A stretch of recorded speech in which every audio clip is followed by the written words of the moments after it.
Il est devenu de coutume de juger le style de leadership, le pouvoir et l'influence d'un président élu, entre autres à la façon dont il s'entoure, au nombre et à la nature des lois qu'il fait adopter ou qu'il annule, et aux gestes qu'il envoie à la communauté internationale pendant les 100 premiers jours de son mandat. Une élection présidentielle est en effet toujours une occasion de rectification de tir dans la continuité et de redressement ou de net changement du cap, le cas échéant, dans la gouvernance d'un État.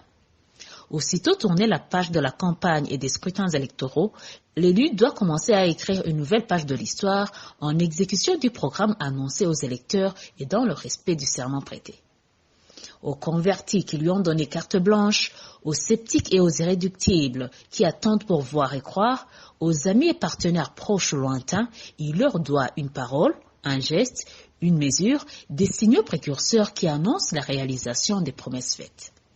Dans le cas du Burundi, la population attend ces signaux de son Excellence Evariste Ndayishimiye qui a promis d'être Sebarundi, le père de la nation, pour se sentir rassuré, protégé et jouissant du droit de citoyen à part entière, participant sans exclusion ni discrimination à la construction du pays. Il aura eu beau dire qu'il s'inscrira dans la droite ligne de son prédécesseur. Mais les citoyens restent néanmoins convaincus qu'il ne pourra pas faire l'économie de nombreux urgents et vitaux contentieux dont il a hérité. Ceci sont des questions de paix et sécurité, résultat des violations massives des droits humains comme les assassinats, les disparitions forcées, les viols et les tortures, des milliers de réfugiés et de prisonniers d'opinion et l'instrumentalisation aujourd'hui exacerbée du contentieux ethnique,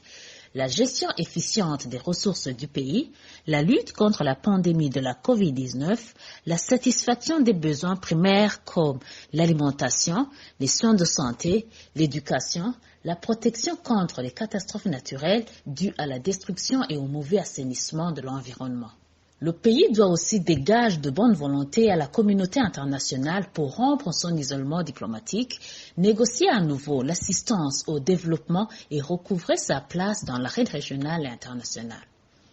Certains partenaires internationaux manifestent déjà la volonté d'ouverture, tandis que d'autres observent et attendent toujours un signal concret de la part de nos responsables. Barundi Kadzi. Nous sommes sûrement encore loin des 100 jours pour évaluer avec certitude la tendance de la nouvelle direction de notre pays. Mais la gravité et la persistance des maux dont beaucoup de nos frères et sœurs sont quotidiennement victimes ne permettent pas le luxe de la patience nécessaire pour collecter les éléments d'appréciation et analyser objectivement et froidement les faits. Bien évidemment, cela porte préjudice aux bénéfices de crédit et de bonne foi dus à son Excellence le Président de la République. Cependant, dès le jour de son entrée sur la scène, certains ont cru que le salut de la nation devenait possible.